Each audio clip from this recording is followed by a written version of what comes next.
Kevin is talking Oh, like I think it's 116.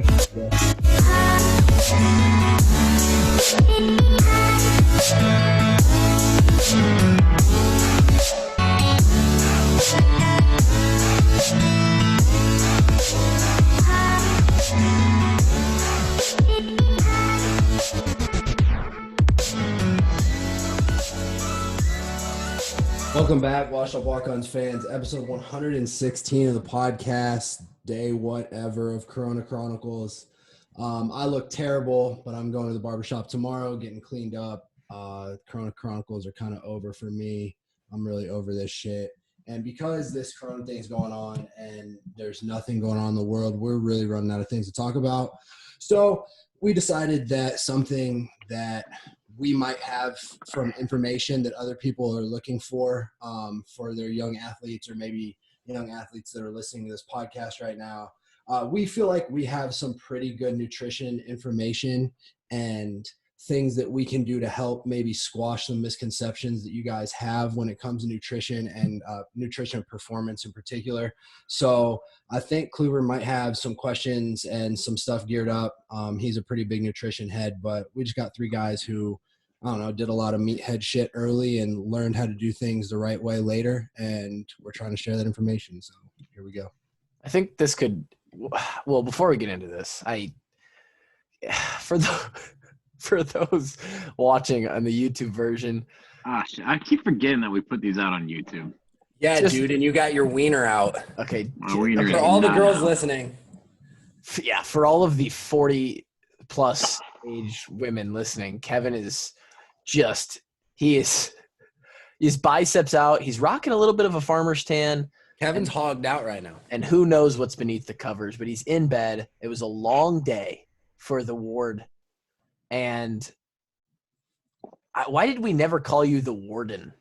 Like, that would have been a good nickname. It's a bad nickname. No. I'm gonna put an X through that one. Okay. Fair enough. A long day for you, not a long day for me or Drake. Drake, you do not look the best you've ever looked before. You've looked but this beard is by far the fullest it's ever been. It's the fullest and the longest your beard's ever been. You look like You kind of have Josie's Amish beard, like his freshman year. A little bit. It's a bad beard. I'm not trying to claim it's a good one, but it's the best I've ever had. Does the mustache connect to the beard, or do you? It did. So my lips were getting real chapped, though. I trimmed the mustache about a week ago because like it was all cool until my lips got chapped, and then it just absolutely wasn't cool anymore, and I trimmed the mustache. Okay, sounds good. You look a little bit like terrorist. Anyway. Akbar. I don't look great either. I look like a gremlin. I've got the wash up. I'm repping at least, but I've got the wash up Walkons hoodie cinched around my face as much as I can. For those that wonder, when I finally grow a sack enough to shave my head, this is what I will look like. You kind of look like a penis, dude. Wow. What was that? I don't know. That's unfair. That's just not fair. We're going to talk about nutrition. So yeah, we have this weird kind of dynamic between the three of us where we all essentially took, especially for the last 3 years of our college career, we were all in the same classes. Kevin and I did our own tests, and Kluver only did part of his. Right. Oh, Kevin's got his nutrition for sport and exercise textbook, and that doesn't surprise me in the least. And for those I bought it, man. What am I gonna do with it? Or for those not watching on YouTube, his ass was just out. Is it out? Yeah. Good. Nah, I'll have to check it. Sounds like fake news. It could be fake news. So we have this weird dynamic where we were in a position of, the elite of the elite. I guess if you want to go towards the pro level, it gets even, especially in certain sports, it gets even more detailed and more strict with nutrition. But you guys as fans know the story. You know the program. It's the most developmental program in the country. We don't have to talk about how it is because we've already done that at length. But what makes it the most developmental program in the country? Well, a huge part of that happens to be the fact that this man, Chris Doyle, knows how to take a 240-pound Ike Butker and turn him into a 315-pound Ike Butker in a matter of 2 years, 3. Not, sometimes, Cole Croston, same story, 235, 240. I think you could probably get the exact numbers if you go back to the podcast he did with us. Wow. Performance nutrition, Hawkeye football. Kevin. You really are a wealth of information, Kevin. Yeah. I like to reference back to stuff every now and then. Sure. Reference back all the way to what, 2013? Yeah, that was a – Oh, there's no date on this one, but I think we got that. No. See, this got pictures from the new complex. This is 2014 at the earliest. Okay. Well, so we were in this position as players where we all had to have kind of a journey and a relationship with food that meant a lot to our daily life. Food is obviously something that all of you listening also have a relationship with. Drake said in the intro, maybe some of you guys who are listening are young athletes, which, God, don't listen to us because – but maybe listen to us for this podcast. You should listen to us for this podcast in particular. Drake, Kevin, and I all came into the University of Iowa looking vastly different and probably with much different views on what nutrition meant and how it played a factor in our lives. So one of the things we want to do, really there's 3 things we want to do in this podcast. We want to talk about how we each thought about nutrition kind of coming into Iowa and what Iowa helped us with and how we think about it now. And kind of I guess maybe a short kind of Cliff Notes version of what it did for us while we were there, what Doyle did for us. Drake had a good idea to kind of debunk some common nutrition myths, if we can kind of come up with some of those off the top of our head, some big kind of concepts that people truly believe in. Here's one in particular that I was thinking of is I've been asked so many times by younger kids from Muscatine in particular, how do you gain weight? I'm struggling to gain weight. That's every football player's biggest issue when they're younger is that's all they're concerned with is getting to a certain number, this, that, and the other. And you just want to do it in healthy ways. And I figured that was one big pathway that we could go down for sure. Absolutely. And then the third thing we want to do is as we sat here, because we planned this episode for you guys listening. This episode actually came out on Thursday. I told y'all that we weren't going to have an episode. Then we said, fuck it, we're doing an episode. So I guess we're just over delivering after under promising. And which is actually the way to do it in life. You under promise, over deliver, and you look great all the time. Right. It's kind of what I've been. It's really a life motto for me. My physical representation of what I am really under promises. Kevin, on the other hand, Kevin is always, 12 years running physique champ. Kevin, he came in, actually, you know what? Both of you guys came in looking pretty incredible, looking really good. You guys weren't heavy by any means, not, Big 10 weight. I would love to know how you guys kind of thought about nutrition in high school, and because the long snapper didn't quite get the memo that y'all were on when we were teenagers. You want to go, Kev? You can. You go ahead. All right. So when I was a kid, I was a big weight room junkie, but I didn't know what proper programming was. I'm not necessarily confident that early on in my high school career, at least, we had a very good strength conditioning program at all. It was just kind of you got to push yourself hard, and you got out of it what you got out of it. And then we had a new coach come in that got a little better, and now their strength conditioning program at Muscatine is actually pretty good. But I was a big meathead, bench press, do all this upper body bullshit, which actually isn't that important.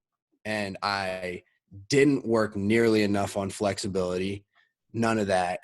And that was a big thing with like getting hurt. So that's a total tangent, but just weight room related. Being flexible is way more important than being strong. Being fast is way more important than being strong. And if you can be fast and flexible, you will get strong over time. But to go back to nutrition, I just thought it was like eat as much as possible. It didn't really matter what it was. Drink the protein shakes, blah, blah, blah. But like I ate a lot of junk food and I didn't have a good diet in high school. Like my diet consisted of like frozen dinners. If my mom made dinner, that was great. But otherwise I was eating out, eating pizzas, that kind of stuff. I was just going to say pizza was probably common for you. Yeah, I ate a lot. Me and my dad loved pizza, man. And I'll tell you what, me and my pops also loved frozen dinners. The amount of frozen dinners me and my pops ate on the weekends is unbelievable because Salisbury steak, mashed potatoes and gravy, and green beans with a little brownie on the side. Dude, hungry man made their dime off of me and my pops. Incredible. Kevin, I think just before we get into you, I think we kind of have talked about how, and obviously Beef was on here. We can assume that Beef didn't let you ever go hungry. No, we ate pretty well in the Ward household. Right. They drank 7 gallons of milk a week. You guys averaged a gallon a day? Yeah. So back when Patrick was still in the house, so that would have been his senior year. I would have been in 8th grade. Ryan would have been a freshman in high school.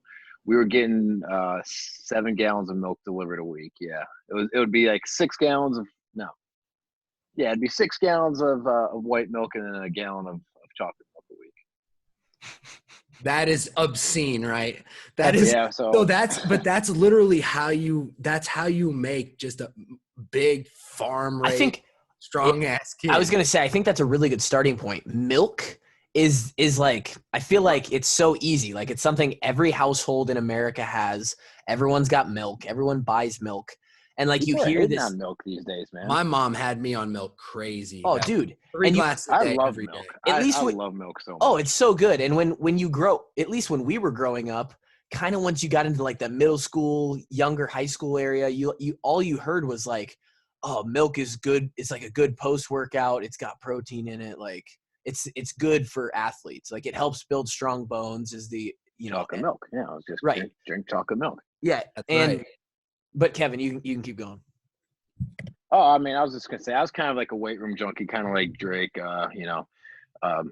Didn't really know what I was doing in the weight room. I knew how to bench press. I knew how to deadlift. I knew how to hang. Well, I did my hang clean technique was dog shit. Dog shit. All of us, man. All of us. But just kind of hung around the weight room a lot. Our program wasn't great. They did have a program. I mean, I'll give our high school that. It wasn't great. Senior year after football ended, I started working with a different trainer and started doing some of that. But nutrition wise, I was always like a really skinny kid growing up, and I had a super fast metabolism. So it was just always eat as much as you want, whenever you want. Yeah. But we did eat pretty clean. My parents all made. My parents usually had a home cooked meal. I would say at least 5 nights a week. So I ate a lot. I'd say I did eat a ton of desserts, but I was a kid with a super fast metabolism. I couldn't. Yeah. I was shitting it out before it went anywhere on my body. I think that's and it goes back to Drake's point. I have so many kids, especially now that I'm doing the fitness fucking shirt off on Instagram thing every other day, which you're a weirdo. Yeah, I despise myself for it. You are literally one of those Instagram whores. I'm one of those. I'm that person. I turn into that person because it's all I'm good for. It's like that girl in college who like drops out right around the midway point of her second year. She's like, fuck, I can't do it. I'm just going to go strip. Who are you talking about right now, Kluwer? Who do you have in mind? Don't say the name. just like your common story. Like you drop out of school to be a stripper. I don't have any guy I personally. didn't even realize that we knew someone like that, Drake. Do we know someone like that? We'll talk about it later. Okay. We know a wide variety of women, so I don't mean that in a bad way either. I'm just saying you meet a lot of people. God, we suck. Okay. I get all these kids that ask me, they're in high school, they're 15, they're 16. How do you gain weight? I get a lot of that too. For me in high school, unlike you two, I hit that puberty stage early, and puberty is a crazy time. It would be insane to actually do a scientific test on how many calories like Kevin, you or Drake were burning during your teenage years when you were still growing. Yeah. That's what I was going to start with in our conversation was you have to somehow be able to estimate what your energy output is, because which is just insane. Which is insane when you're a kid that's growing, because when parents talk about oh yeah, he's eating a lot, he's a growing boy, that's a real thing. Your body is just blowing through the calories. So if you're a skinny kid and that's just man, I'm working hard, I'm trying to push myself, I feel like I'm getting stronger, but I just don't see the results on the scale, you just gotta do more. Your parents are just gonna have to put more food in the pantry because you have to eat it. You can supplement with the high calorie protein shakes and stuff, but like Doyle says, there's nothing that can substitute the whole food. Mm-hmm. You just gotta get the best whole food you can in your system. Yeah, dude, I just remember being hungry all the time and back in high school. Yeah. Well, Kevin, I'm still pretty hungry most of the time these days, but I remember my dad would pack my lunch, and he would make sandwiches with more meat on there than bread. Those Oscar Mayer packages of lunch meat. He'd take a whole package. He'd take a whole package and put it on there. Yeah. God bless him. But I would finish my lunch, and there's a bunch of other stuff in there, and I'd be still kind of hungry. Yeah. Go into the lunch line and buy whatever the entree was that day. That sounds like the most Kevin Ward move of all time. Okay, so similar. I was also very hungry in high school. It showed a lot more in me. I'll say this. The genetics definitely play a role when it comes to this. There's so many factors. So 100%. So for a guy like Kevin and Drake both. I come from two slender parents, man. Right. All slender parents. I have to imagine, let's get specific here. I think if I had to guess, at minimum, you guys, when you were growing in high school while doing sports, 3-4 sport athletes, minimum, you guys are burning 3,500 calories a day. It was more than that. It was probably 4,000. It was probably 4,000. But we just don't know how to estimate what the growing factor is. Right. Because that puberty variable is insanity. So when kids think they're eating enough, you eat, it does get to a point where, it's obnoxious. My dad used to call it a job, and it really was. If you want to eat, you damn near have to eat ice cream every night. You have to be eating some high sugar things or drinking those Guinness. Or 12 avocados or something. Just something with a ton of fat. So for those that don't know, in general, the 3 macronutrients of protein, carbs, and fat. Fat has 9 calories per gram of fat.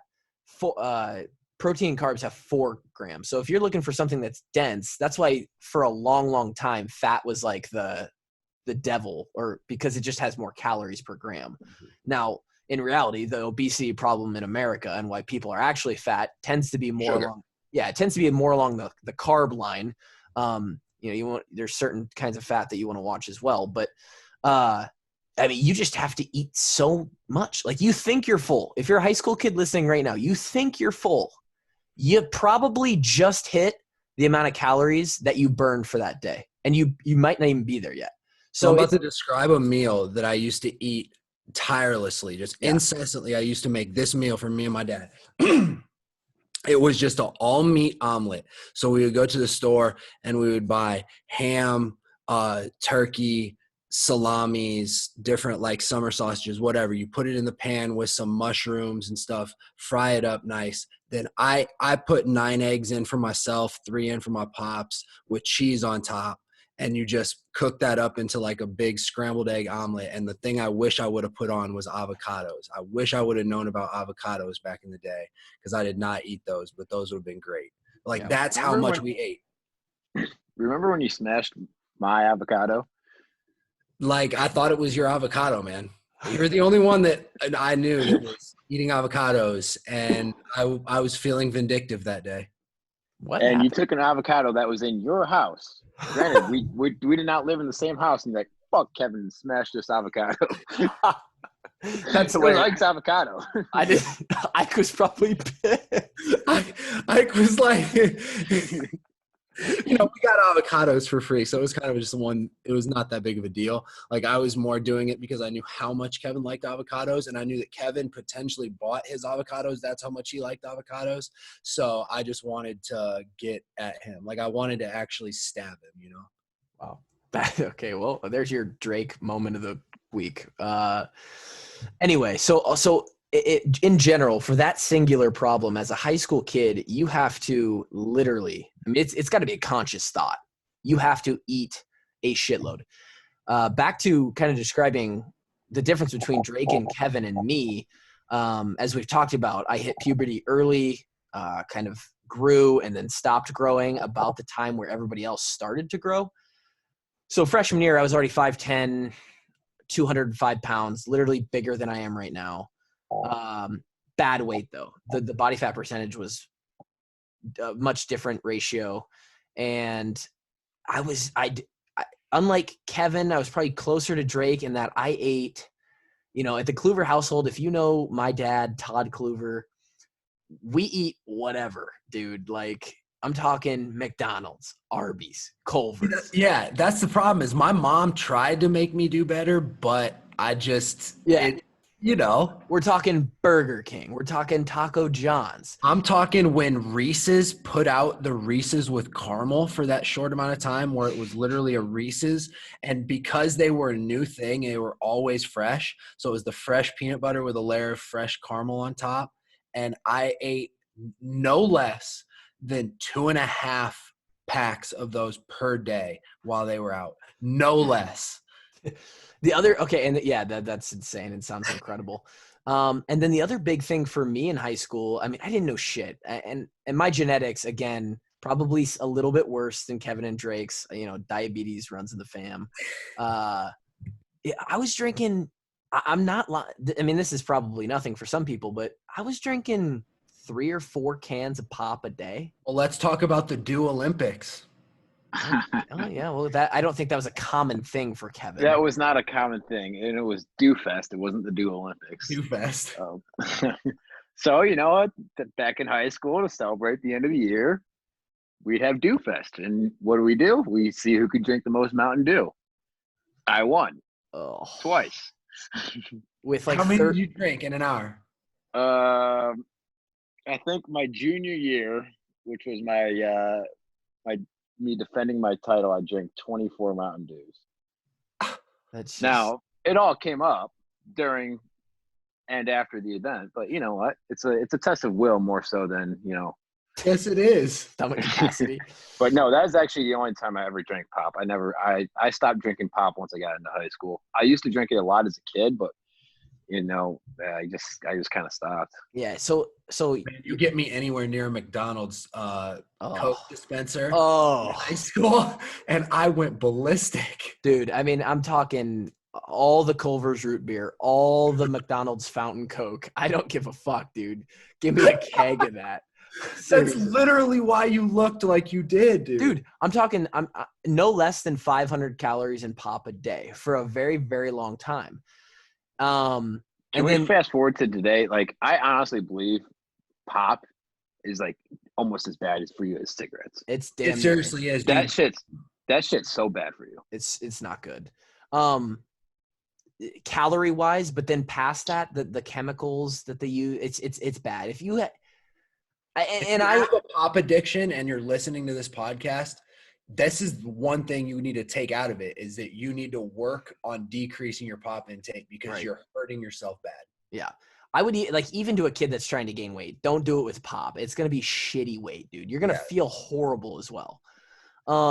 but yeah, that was kind of my philosophy in high school. And so, coming in freshman year at Iowa, we walked into Hillcrest. Kevin and Drake looked pretty good. Now, I was also a weight room junkie. My dad was PE coach, or PE teacher, coach at the high school, had access to the weight room.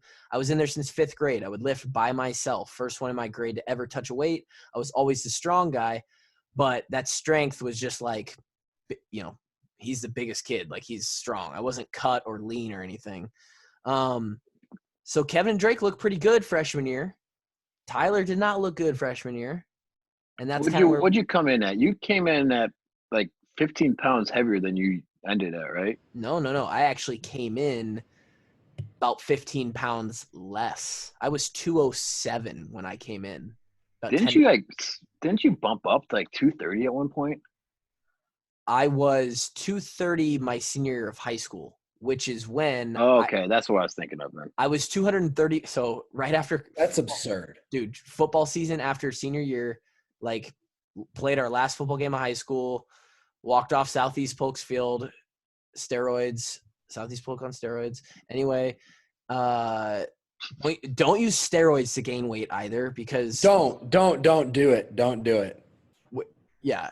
So anyway, 228 pounds as a high schooler. And then that's when I found CrossFit. That's when I stopped drinking pop right around senior year basketball season. In conjunction with stopping the pop drinking and all the running during basketball and getting sick that winter, I lost about 25 pounds and was like 203. And I gained a couple more pounds over the spring, and I walked into Iowa at 207. But 203 is what I came into Iowa at. Yes, but I was like a fat 207. Like, I was probably 27% body fat, I think was my first number. What were you guys? I think I walked in on the campus. I was 197. Ooh, I don't remember my body fat. It's probably around 14 or 15. So mine was crazy. Mine was under 10, and I was 203. Drake was cut. Drake was extremely cut. Drake was. Yeah. I was a swimmer. Like, I swam a ton, and then I didn't gain the weight back because I went straight into track. Mm-hmm. So, like, I was in the weight room grinding heavy, but then I was also doing swim practice and track practice, and I was leaning out. Yeah, and so here's we told this back when we were talking about Bohannon's hip, that spring right before I was not able to run until like 2 weeks before I got on campus that summer. Yeah. But you go into you come down to the campus, and they do all this poking and prodding like your cattle, weigh you in, get your measurements, take your body fat, and then a couple days later they're going to come down, they're going to sit down with you. It's okay, this is where we're at, this is where we want you to be, give you a target goal weight, target body fat percentage, all that stuff. And they'll also do what's called move your hand a little bit, Kevin. Yeah, there you go. They'll do a kind of a meal report. You have like 3 days to you have to like kind of report everything that you eat, and they don't really give you any guidance at first. They just want to see what you eat normally, and they'll come back. You'll meet with one of your strength coaches, and okay, let's see what you ate. And some guys like, okay, yeah, you make some good choices, try to add a little more calories, some protein, throw a shake in there or something. Other guys, it's like, what the fuck, cross this out, don't eat any more of that junk, throw this out, add in some good vegetables here and stuff. I lied on mine and still got murked. That's how bad mine was. Yeah. And here's the issue is Big Ten weight, rarely. I mean, I would almost say never, especially at Iowa. It's just going to be a diamond in the rough if some kid comes in and they're already not only at what Doyle wants their playing weight to be, but that weight is the right ratio of lean mass versus fat mass. It's just almost. So, it depends. Like skilled players usually come in skinny and we try to beef them up. Same, with linemen for semis. Linemen sometimes occasionally come in at the right weight or higher, but it's just not good weight. It's sloppy. So Doyle will walk them back down to like, say they come in at 310. It's like, no, we got to get you down to 280. Then we'll bring you back up the right way. Yeah. And so how is that done? How is that something that Doyle can do with the program? What does that look like? Well, like Kevin said, for the skinny guys, it's a whole lot of basically eat everything that you could possibly eat, because those skinny guys, they're going to stay skinny guys. They're going to do most of the running, more than the semis, more than the line. Their metabolism is going to stay high. It's already naturally high because that's the kind of body type that they are. So for their 4 years on campus, however long they're there, the instruction for them is basically, if there's food in front of your face, eat it. Because there's no way that there's rarely a time when a skinny guy is going to come in, they're like, hey, you're too heavy to play in the Big Ten.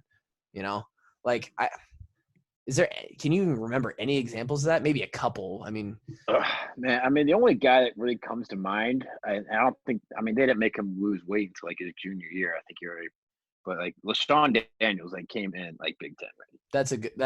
Wow, that's actually a great example. But see, that is one of those freak examples. Like, you just don't find people built like LaShawn. They just don't come around very often. But, yeah. No, right. For the skinny guys, the snacking that Kluver was talking about, like, you just eat. You want to choose things that are high in those fats that he was talking about, because you get more calories out of it. So like your nuts and avocados and things like that are actually healthy fats. That's where you can get a lot of calories in, like, in empty spaces. And protein. Generally the healthy fats will give you, easy calories, calorie dense foods, almonds, nuts, seeds, stuff like that. Cook your stuff in olive oil, stuff like that. Proteins are obviously, everyone knows what builds muscle. That's what's going to put and help rebuild your muscles. A huge part of gaining weight and turning, just the program in general, is the weight program. So lifting weights, and this is going to come to a shock to a lot of you, I know. If you want to lose a lot of weight, lift heavy weights. All right. Don't 100%. just go and make your only thing that you do running. Okay. You might lose weight. It's going to be harder, because just simply running at a steady state heart rate is not going to lose you as much weight as putting yourself under, an 80+% load of doing it a lot of times. A squat. So, yeah, go Kev. Yeah. I got a, kind of a personal anecdote here. So I'm doing powerlifting right now. Yeah. Well, I was doing powerlifting right now. Sure. Until they closed the gyms, because right. Corona kind of closed. Anyway, so powerlifting, lifting high amounts of weight, low repetitions. I am starving these days because those are very, very calorically intense workouts. Post, Corona or during the Corona, gym's closed. Regardless, can't go work out at the gym. So I'm like, fuck it, I guess I'll go run one day. I ran like 4 miles. Anyway, I was not nearly as hungry after like the long distance endurance workouts as I ever was after a lifting workout. Of course. And so here's why that is because when you're physiologically, this is how this works. You get under a squat bar at 80% of whatever your max is. It doesn't really matter. Say that if you actually sat down and did a max day, you come out with a 300-pound squat max. So you go in and you do a 80% lift at 240 pounds, which is 80%, and you squat that for 5 to 7 reps. That is going to be difficult, all right, for a lot of people. 5 to 7 reps at 80% or higher. A lot of times we would do 85% for 5, kind of a running joke. Gun to your head. Gun to your head, 85 for 5. You should be able to hit 85% of your max for 5. It makes one to puke. There were a lot of mornings where he'd have pulled the trigger on me. Oh yeah. Anyway, when you I didn't survive a couple of those days either. Yeah. So it doesn't have to be squat. It could be anything. It could literally be a bicep curl, 80% of your bicep curl, an RDL, a fucking Russian twist. I don't care what it is. If you're heavy resistance training, your body physiologically responds in a way that, oh shit, I have a ton of weight in my hands or on my back. So what do I need to do? What does your DNA tell your body to do? Got to increase the heart rate. It gets bigger. It sheds the fat, and it builds the muscle, which is going to be the more beneficial tissue for you to lift that weight in the future, because your body's essentially like, well, if this is what we're doing, then we got to change ourselves up a little bit so that we're prepared for this. Here's the other thing. The more muscle you put on your body, muscle and lean tissue is what burns the fat. That's what burns. That's what burns the weight. So the more muscle you have, the higher metabolism you have, actually, is how that works. Now, of course, you see a bunch of runners, they go out and run a shitload of miles. Good for them. They're probably not eating a whole lot. And there's also, the whole high intensity of exercising with weights and resistance training and HIIT training is you build that heart rate up, you let it drop a little bit. Those spikes and valleys of heart rate are also what kind of throws your fat burning into a hyperdrive, if there was. Increases your hormones and Oh yeah, when you're under heavy weight or you pick up a shitload of weight on a deadlift, the testosterone and the natural human growth hormone that is produced by your body spikes way up. Again, that's a huge thing in football weight gain, is if you want to get your weight up, get your lower body strength up. And with lower body strength, you keep working that, getting that stronger. Your body's going to have a hormone response. It's impossible not to. So you just combine that with all the extra food, and that's one of the keys. So as far as, and I don't want to harp too much on it, but that's kind of how gaining weight works, how losing weight works. For those that are like, it goes back to that old thing, like any woman who thinks that like lifting weights is going to make them bulky and not going to help them lose weight, you're completely wrong. All the girls that you see out there, or guys that you see out there that look good in a swimsuit, they lift weights. That's what they do.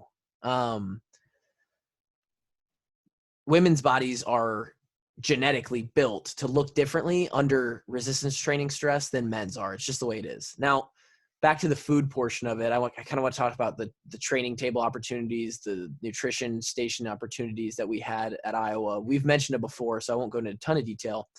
There's essentially nothing we didn't have access to. And all of the food was good, right? So I will say this. There's a difference between what you get at the complex for half of your meals, maybe more than half of your meals, and then what you make yourself outside of the complex for your other half of your meals. And I think what Poncheros makes for you. Right. A great example of this is Kevin versus me. Kevin ate very clean outside of the complex.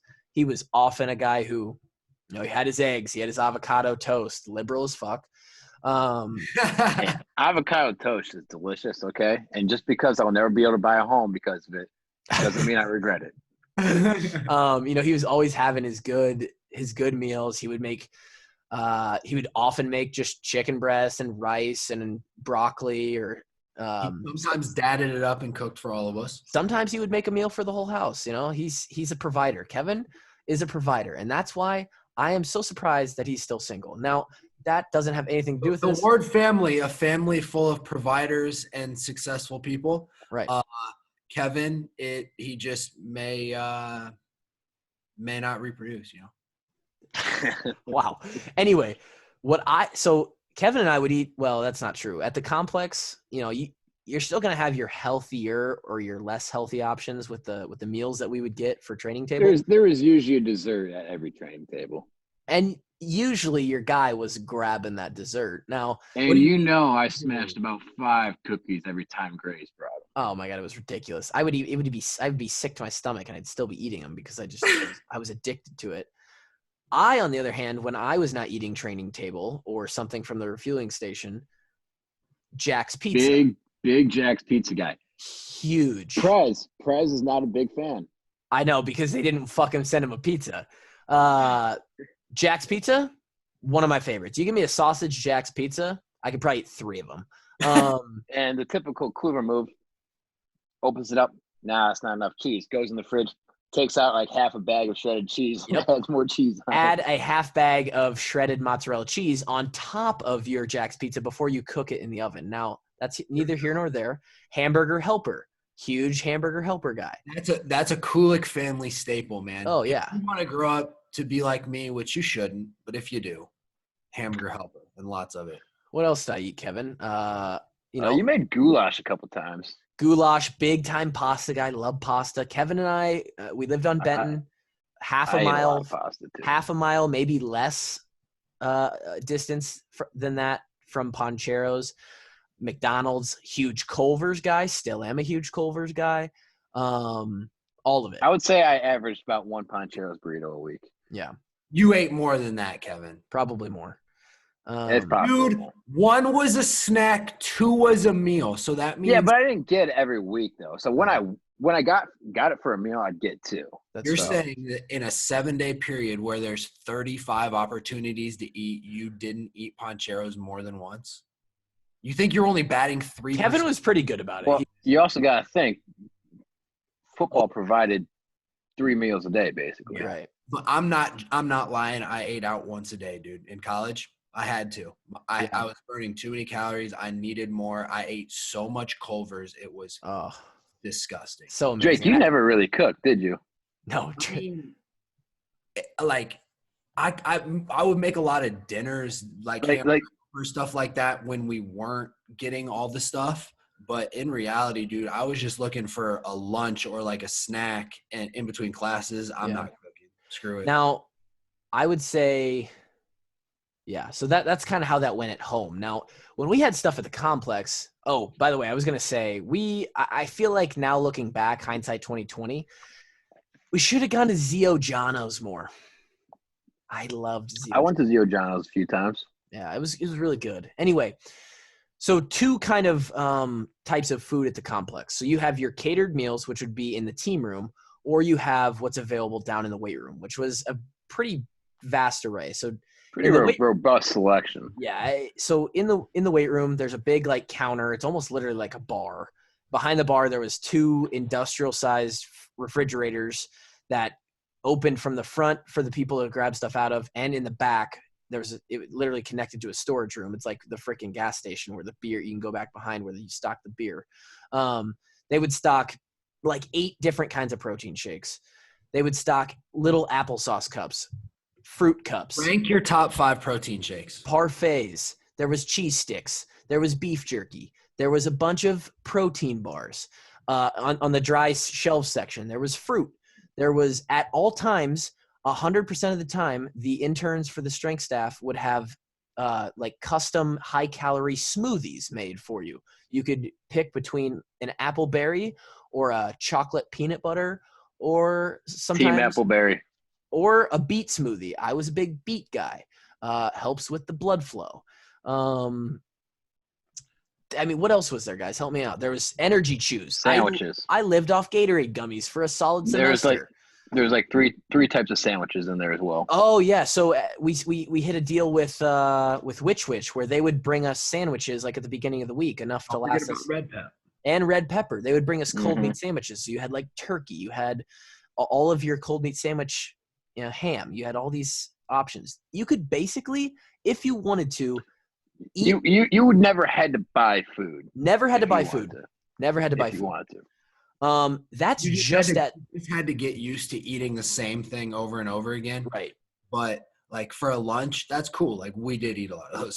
There was bags of like. I mean, so that'd be like, you finish up practice at 11 o'clock and you got to run to class and you got another class after it. That'd be the move, is grab a couple of sandwiches, some shakes, and some cheese sticks, and that'd be your lunch in between classes. Mm-hmm. Now, on the other side of that was all just in the weight room. That's 100% of the time.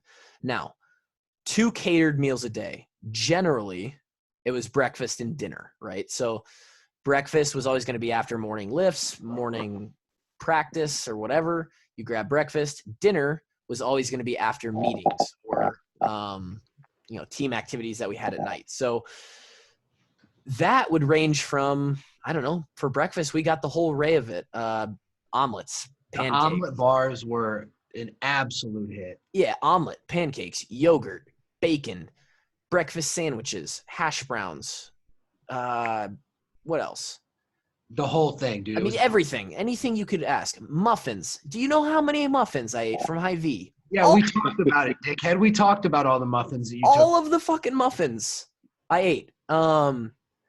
So you're also forgetting about, like, during the season when we have early morning meetings, So meetings start at like 6:30. There's a refueling station at 6 a.m. You're supposed to get.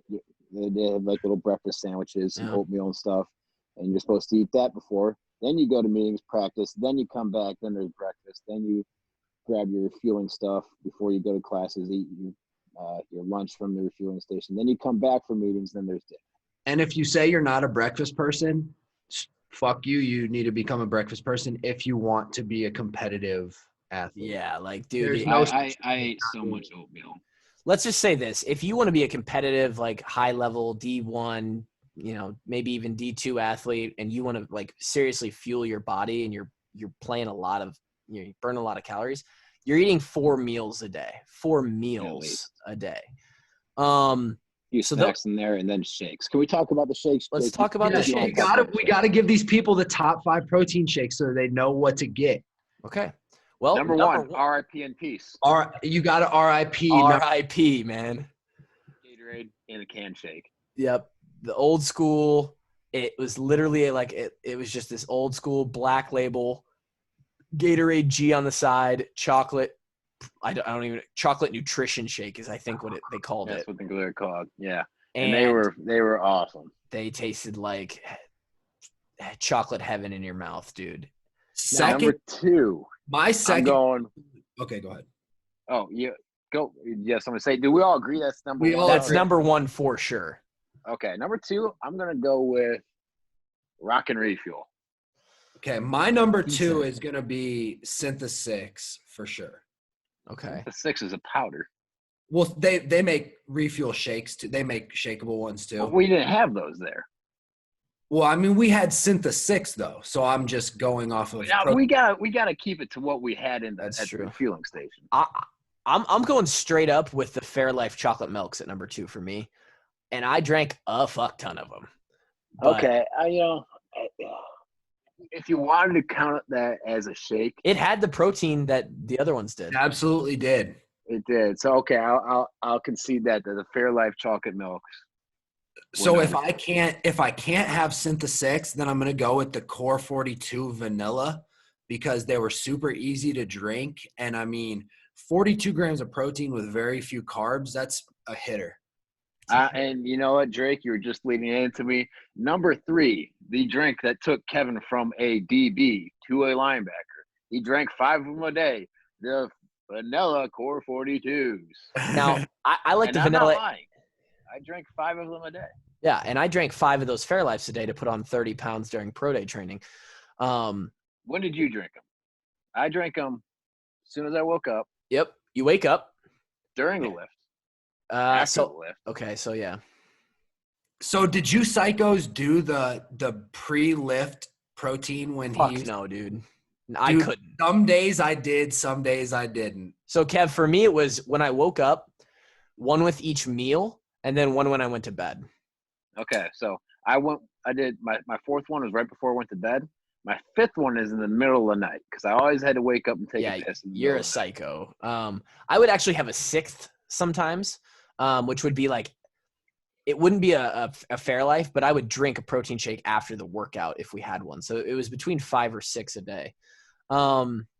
Yeah, those Core 42s and the chocolate ones I even like too because they tasted a little bit like dark chocolate. It was a little bit of a chemically taste too. Definitely a chemically dark chocolate. Yeah, but I liked it. Are we on number 3 or 4? We're on number 3. That was my number 3. Give me strawberries and cream from just the normal Muscle milk. Muscle milk. Muscle milk's number 4. Let's go. Yes. Muscle milk, strawberries, and cream is my number 3. I honestly, I couldn't even tell you. I only drank the other 3. I really stayed pretty true. Oh, I guess you remember the Gatorade ones that were kind of like in an orange and gray plastic. Oof. Yeah. Oof. Did not like those. I liked those. Those were ass. No, did not like those. I don't even know if there's a 5th. Number 5, I guess you could count the Core 26s. They weren't the same as. They did taste a little different than the 42s. I'm going to go. So my number 4 would probably be Fairlife, and my number 5 would be Banana of the Core 42. Or Core 26. Core 26. So Rock and Refuel didn't make either of your top 5s, huh? I did not like Rock and Refuel. So the Rock and Refuel strawberry was honestly tremendous, but I already put strawberry from the normal one in there because I don't know, man. I think Muscle Milk was it was just not as sweet. I don't know. Core 40, the Rock and Refuels were good though. They were a yummy little treat. They were a treat. But I think once Fairlife came around, like Core 42, or not, gosh, I keep saying that, the Rock and Refuel became Yeah. So once we started getting those Fairlifes, it was just Fairlife and Core 42, and they're the same company too. Right. Yeah. That's all that's in the fridges these days. Any other things you want to touch on, major food stuff, before we move on to just some like rapid fire questions from the Twitter? I mean, take vitamins every day. You don't have to take vitamins if you have a very well-rounded diet, but it's very hard to have a very well-rounded diet. Agreed. I've told myself for the past 10 years. Sorry. No, keep going. I told myself for the past 10 years I need to take fish oil since I don't like fish. I don't eat fish. I still haven't done it. Yeah, I take a daily vitamin fish oil every day, and I feel like I eat decent. I take greens every day too, but I just overload on vitamins because your body, if you're pissing out vitamins, who cares? Like, I just mean your body has everything that it needs, and you just don't want to skimp on that because everything starts with your body having the right base of vitamins. I'm kind of a hypocrite because if I were to recommend some general stuff, it would be to eat whole foods and fruits and vegetables, but I don't like fruits and vegetables. So what I do is I take a greens powder. For those that fucking have seen me, I'm pretty cut. I'm a pretty lean guy nowadays. I don't eat a goddamn vegetable. I don't remember the last time I ate a vegetable or a fruit. A banana occasionally. I like peaches too, but I can't remember a single green thing ever going in your mouth. Yeah. I always drank the beet smoothies, which were pretty fruit and veggie filled, but I just still don't eat it. So every day I take 2 fish oil and some greens powder, and then every once in a while I'll take a protein powder, but that's more of like a meal replacement. If I'm just like, fuck it, I'll just drink a protein shake for a meal. And then also best food for a high schooler that's like so easy other than milk and protein powder is peanut butter. It's delicious. I like calories. You can use it a lot of different ways, and it's got a ton of calories. So just eat tubs of peanut butter and you'll gain weight. Let's do some rapid fire and then let's close this thing up. I actually didn't think this would last this long, but what types of food did they suggest you cut out of your diet altogether? When did you start to buy into the fact that nutrition was just as important as the workouts you were doing? It's a good question. Just don't eat fast food.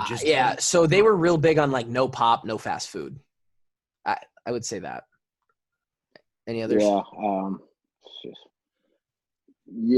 pop, no fast food. You know, like the guys who just could not gain weight, they just like just please eat something. They were honestly begging them to put anything in their mouth. I would say I really bought into nutrition when I started drinking the beet smoothies with a bunch of veggies in them over the summer of 2015. And it was a few other factors that started to make me feel better physically too. But that year really clicked a lot of things for me in the program. And so like, I would say 2015, I actually that was the year of the hard bod. With Kevin and I, we actually started doing smoothies every night in the spring of 2015. That spring? And we would do push-ups, pull-ups, and sit-ups in the living room every night, and got pretty shredded up that semester. Like I said, fucking year of the hard bod. That's why we went 12-0 that year. Yeah, and then the next year was year of the harder bod, and then the following year was the year of the soft bod, because no, it was the final ride. 2017 was the final ride, and then 2018 is when we got a little chubby. Right. What about you guys? When did you buy in? I mean, you kind of alluded to it. I never really changed my diet a whole lot over the course of my 5 years until like I became a linebacker. I just had to eat more of everything, but you know, I always had a pretty clean diet for the most part. I like to eat a little junk food, but I knew how important it was to eat the stuff that Coach Doyle was talking about. Like, yeah, Doyle harps on it right away, and like he basically knows everything. He's not going to bullshit you, so you kind of should listen right away. I was a dumbass, I guess. Yeah, I mean they do like a body fat percentage test like twice a year, make sure that you're staying, yeah, where you're supposed to be at and stuff. So they do a pretty good job of making sure you're on it. We missed a huge topic here, and it was like kind of going over the game meals, which were some of the best meals. Maybe we'll touch on that right at the end, but I want to answer some more questions first. Off the top of your head, who always ate the most? It had to be one of the linemen. I mean, the lineman would just – Ike ate so much. Ike ate so much food. He still eats so much. He's just a moosive boy. Moosive. Does the training table meal system still operate during the summer? And if not, are the players given stipend for groceries? So the groceries is factored into the scholarship check if you're on it. However, the training table situation and the weight room food that we went over, it's all year. It's 365. So yeah, there's never really a day where you should go hungry.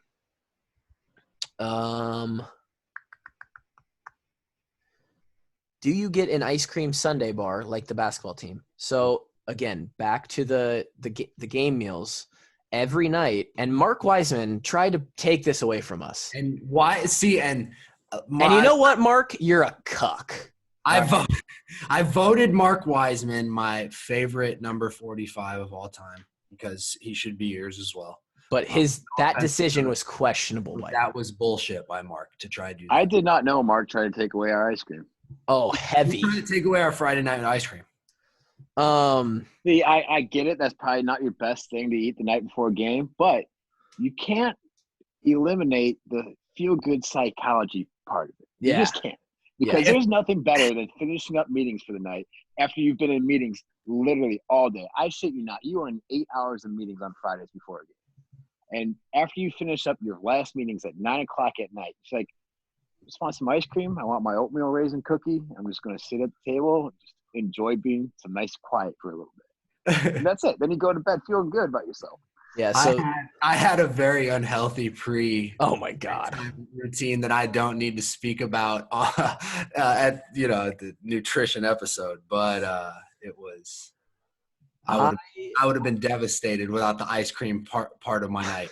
I would estimate that the calories between the dinner that was at 6 p.m. and the snack that was at 9 p.m. every night before a game, between those two pieces, I was probably consuming no less than 2,500, probably 3,000 calories just in that 3-hour span. That didn't include anything I ate prior to the day. So on Fridays before games, Tyler Kluver was probably eating 5,000 plus calories a day. There's no doubt. So the person I saw that was the most impressive was Brady Ross. Oh, nobody could out-eat Brady Ross in a Friday burger contest if he wanted to. So Brady's game was Friday night. In some instances, but like, I don't know, man. So, probably put down. I think he said he could put down 10 burgers. He thought. Just eat burgers, dude. Oh god. So So there was for snack there was ice cream and cookies, but there was also like you could have a burger or a chicken sandwich or something like that. And some of the backup offensive linemen would sometimes have a cheeseburger eating contest. Yeah. So my brother said he ate like 5 cheeseburgers one night. Yeah. So I'm a dumbass now thinking back to this. I don't know why I did this, but my routine, this was 9 p.m. by the way. And oftentimes it was closer to 9:30 because people would get out of meetings late. So it's 9:30. Okay. You're in bed. All right. Fans are in bed because it's big time tailgate time tomorrow. The boys are just getting out of meetings and they're about to go have a full meal.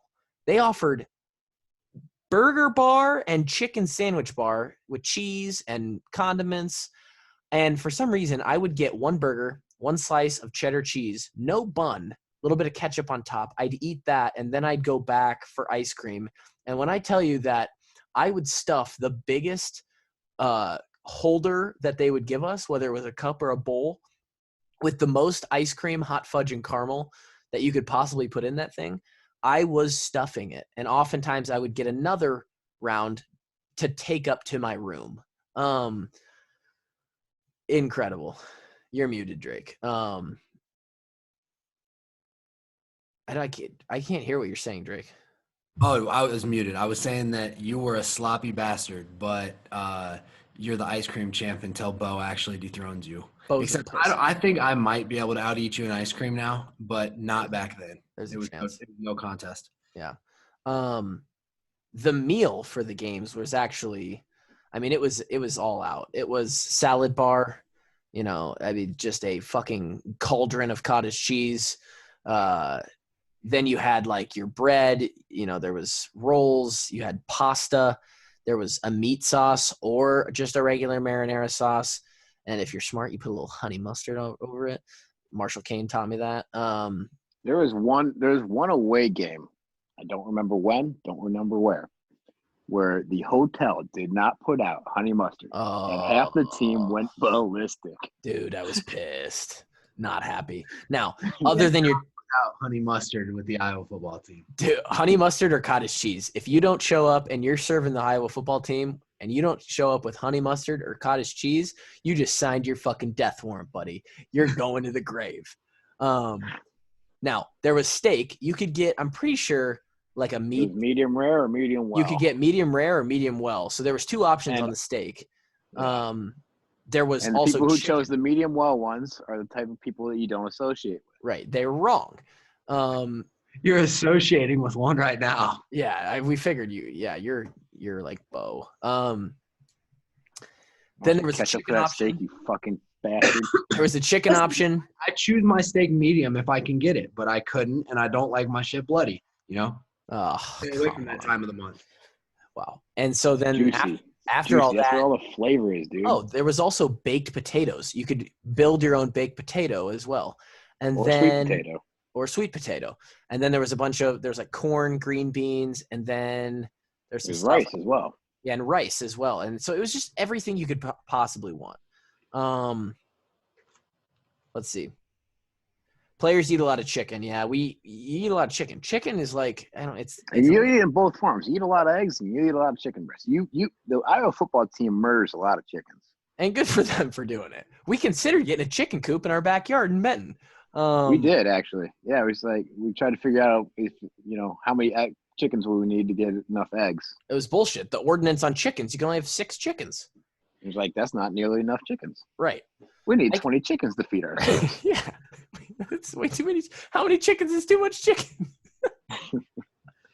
Oh man, this is good. This is going to shit real fast. So that's kind of, if you guys have any more, like I'm sure over the course of this podcast, you had other things come up on the food. Tweet the Wash Up Walk-Ons account or at me. Don't bother Drake and Kevin because they don't like social media, but all of us. Yeah, Drake doesn't have a phone because he fucking probably ran over it with his car. How are you tweeting right now, by the way? Oh, I just have a laptop because I have to be able to check DMs. So, like, I do. Slide in the DMs. So, now, okay. What do you got, Kev? I got nothing. I don't want to go into it. Sounds good. We have an actual guest that you guys will love listening to lined up for Sunday. Hopefully, we have 2 for next week. Allegedly, we have guests. Now, again, you can really never hold us to anything. We've been on more times than – Yeah, so it's been a shitty 3 weeks to a month of this podcast. At least it feels like it from our end because we've been scrapping together episodes. And I had a great suggestion from a guy on Twitter. He said, and I know this isn't us, but it's maybe potentially good for a filler episode. And I want the fans who are still here to give us their opinion. I don't think there's a whole lot of fans still listen to this episode, to be honest. No, there's not. But if we ever have an episode where there's nothing new to talk about with football and we can't get a guest on in the off season, this guy suggested we do our top 5 or top 10 blank of Hawkeye football. It could be literally anything. I think he suggested like top 5. It would literally be like top 5 games you ever played in, top 5 hardest workouts we ever had, top 5 this, top 5 that, top 5 favorite meals, top 5 places to go. And it would fill a ton of time. We could do like 20 or 30 minute episodes as a filler. And it would actually kind of be cool because people would understand like what were some of the best of moments of our career. Give us some top 5 topics that we could potentially do, or top 10 topics. Other than that, Kevin has, some things to take care of, and Drake has also some things to take care of, and I also have things to take care of, and I'm not alluding to anything. And we're going to take care of some things. We have to take care of some things because we live an adult life, and we make, we have adult to make decisions. Right. Some people have to provide for their families, and that's what you have to do. And some people don't have families. some people don't have families, and it's tough for them, wow. That's it. 116 of the Washed Up Walk-Ons. This podcast is going to die soon. Yeah, we're going right down the fucking drain right now. And RIP in peace. RIP in peace. Peace out. Walk-Ons out.